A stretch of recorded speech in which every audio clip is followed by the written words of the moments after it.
And if you're caring for an aging parent this December and you're feeling like you're completely ready to fall apart, what you need to hear is you're not experiencing the weakness here. What you're experiencing is caregiving burnout. And it reaches a breaking point for thousands of people about this time every year, just around the holidays. Caregiver Haven is here to support you in recognizing this burnout before it destroys your health, your relationships, and ironically, your ability to actually care for the senior you love so much. But in my office, in my practice, I saw every December and January, people were just burned out. Let me paint a picture for you and tell you what this sounds like. You might find it familiar. You're wrapping Christmas presents at midnight because that's the only quiet time you have. And your spouse asked you a question 3 times today and you can't remember what you said back. You snapped at your kids over something small and you can't remember the last time you actually laughed or felt rested.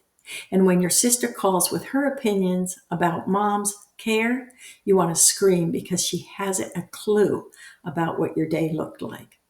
Meanwhile, everyone else is posting their perfect holiday photos on Facebook.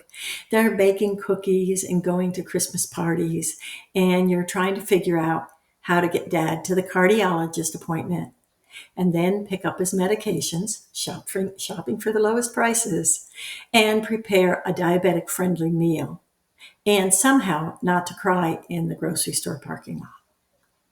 The worst part, you feel guilty for even feeling this way. We've all been there. You think asking for help means you're failing? You think you maybe should be able to handle all of this? After all, this is your parent who raised you, who sacrificed for you. And the least you can do is get through one more holiday season without complaining. Right? Wrong. So wrong. Here's what nobody tells you about caregiver burnout. It doesn't announce itself.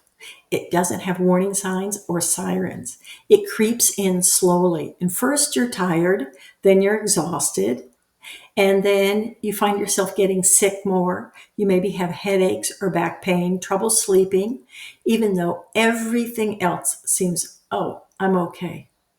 Then you start withdrawing from friends because you just don't have the energy or the time, and you're forgetting things and having trouble concentrating. And the scariest part, you're starting to resent your aging parent, and then you feel horrible about that feeling.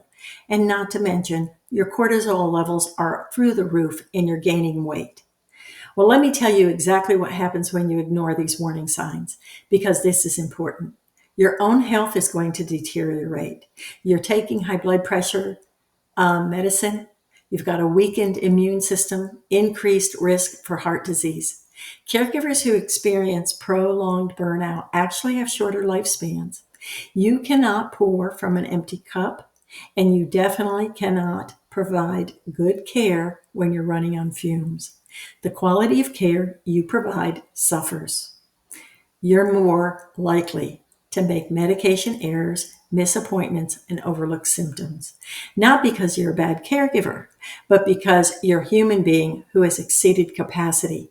We have all done this. We've all recognized this. We feel terrible when we make mistakes. And your relationships start to crumble. Your marriage might suffer. Your kids feel neglected. Your friendships fade because you keep canceling plans.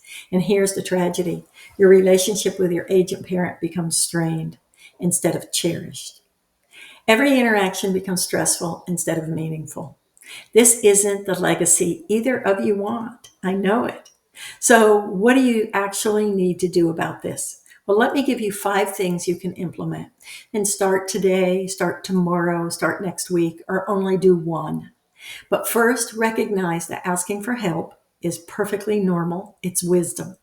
And start delegating. Instead of saying, I need help, be very specific. Say, I need you to take mom to the doctor's appointment at 8 o'clock on Tuesday morning. Or I need you to make 5 frozen meals for me when you make your dinners this week. And then you need to set boundaries. That's number 2. I can't host Christmas dinner this year. Let's do potluck instead. Maybe mom needs to rest in the afternoon, so visiting hours are between 10 and noon only. That would be a great thing to do. And then defend it with, you know what? It just doesn't work for us this year.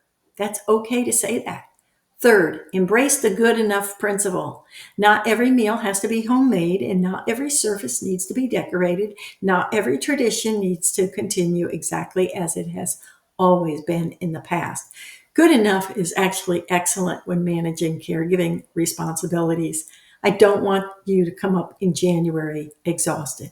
Fourth, schedule one break this week and treat it like a medical appointment, because it is.